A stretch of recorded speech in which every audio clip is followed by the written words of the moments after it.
When people think of tennis, the last thing that comes to mind is people in wheelchairs. But at Northwestern University's Combe Tennis Center, the Great Lakes Adaptive Sports Association provides an opportunity for the disabled to realize they're not that different at all. We have an Olympic level player. We also have absolutely can barely hit a ball. And we have adults and we have kids.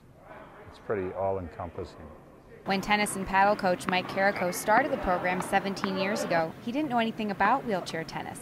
He discovered the biggest challenges were off the court. Them getting through a snowy parking lot, them getting around the net.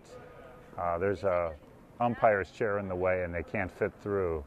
On the court, the games are very similar. The only difference is that in wheelchair tennis, players get 2 bounces instead of 1. I mean, I could play in a USTA tournament against able-bodied people, and sometimes they're a little weirded out that they're playing against somebody in a chair, but when they see that you can compete and play, it doesn't really matter anymore. Paul Moran played tennis as a kid, but the game changed for him when he got hit by a trolley car his freshman year in college.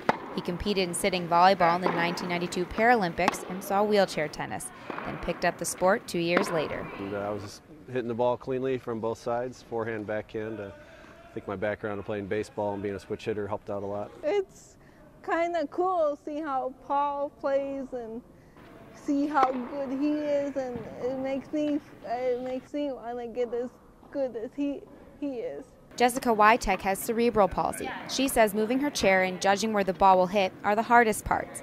Volunteers come each Saturday to help the players work on these skills. It's interesting because you've got to really appreciate the challenges that the wheelchair athletes have. Despite those challenges, there's one thing that makes the sport easy. Yeah, their attitudes.